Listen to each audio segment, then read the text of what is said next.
Oops, wrong one. Star Trek Into Darkness countdown continues with First Contact. Star Trek First Contact. Hey folks, Shannon here. Was really happy to get to Star Trek First Contact. This is actually one of my favorites in the series. It's hard because now I'm actually really thinking about it separately as sort of the original cast and the Next Generation cast and then the reboot, as opposed to more linearly or chronologically when they came out, because they feel very different. So Star Trek First Contact, it's the 8th, throwing that all to the side, it's the 8th film in the Star Trek series, or the second of the Next Generation cast. First exclusively Next Generation cast. And it's from 1996. And it was funny because I love this one. I love it. I've seen it many times. I have it probably still, or at least I did have it on VHS, and I watched it all the time. I can quote it.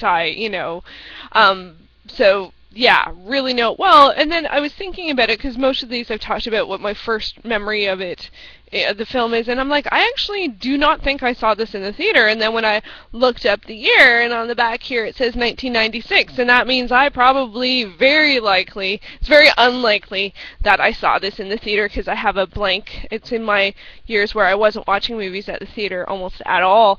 And so I don't know when the first time I watched this was. I must have rented it on VHS or something. I don't know. It's really weird because I'm a huge Star Trek fan, and so, but it's really weird. I don't remember. I really don't remember. And it was before I started tracking, when I started watching. Actually, it was 10 years before I started tracking that, so I certainly don't know.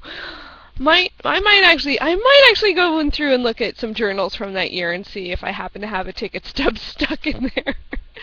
Because I used to do that, but I don't remember. So, leaving that to the side. Yeah, I really like this one. It's so much fun.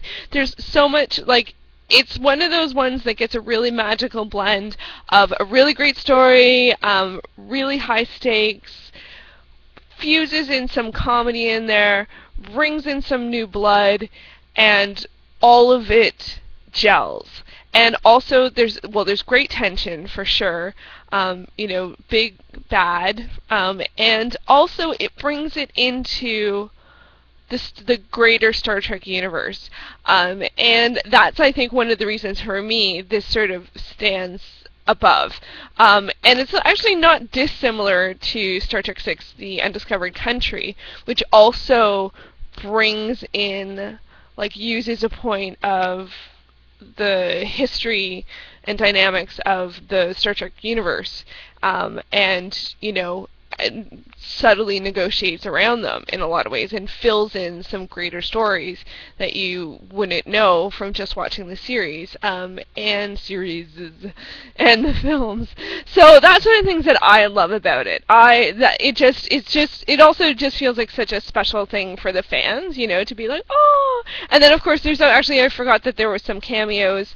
Robert Picardo, and I'm pretty sure Ethan Phillips is in it too, out of makeup, and he was on Voyager, but I think, no, Voyager had started at this point, because Voyager started before 95, or in 95. Anyway, and they're both from Star Trek Voyager, so that's really cool that they pull that in, and they get a little clever in terms of some of the other casting too, so that's pretty awesome. Yeah, I just really, I don't have too much to say about this one because I really enjoy it. It doesn't feel like just sort of like a longer version of an episode. I think because the stakes are so high, maybe if you went as far to say like a season ender, season beginner kind of thing. But I actually don't like those two-parters because I don't like cliffhangers. I like stories that are complete, which is one of the reasons I probably like movies so much. I like TV too, but I don't like cliffhangers because I'm like, I don't know. I think we're in too much instant gratification mode to want to wait an entire year or 6 months or 4 months or whatever till the season starts back up again. Especially now that you can watch stuff like, the series that come out on Netflix and it's like the whole thing comes out. So anyway, I'm sidelining. Anyway, Star Trek First Contact, loved it. I absolutely loved it, and I love the some of the characters that are new in this one. James Cromwell, who plays Zephyr Cochrane, he's extraordinary. And I don't always like the sort of like goofy character He's not goofy. Well, he's funny. I wouldn't say he's goofy, but he's not like a typical interpretation of a character, which is one of the things that makes his character funny. And I absolutely adore Alfre Woodard as Lily. She's one of my favorite characters that they've had in the films, and she's really great. And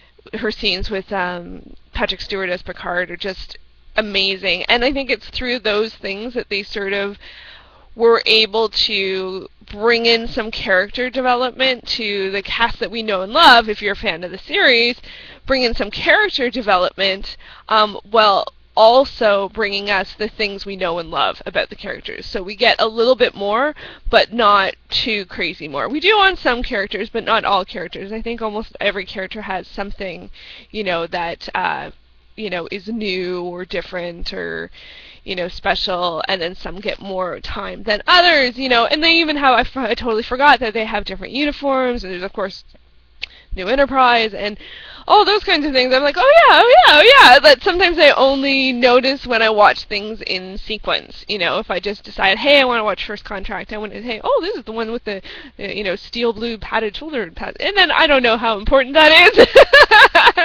But when you watch things in repetition, I think it's fun to find new things each time. So I'm sure it's not the first time I noticed it, but I noticed it again this time. So anyway, I loved it.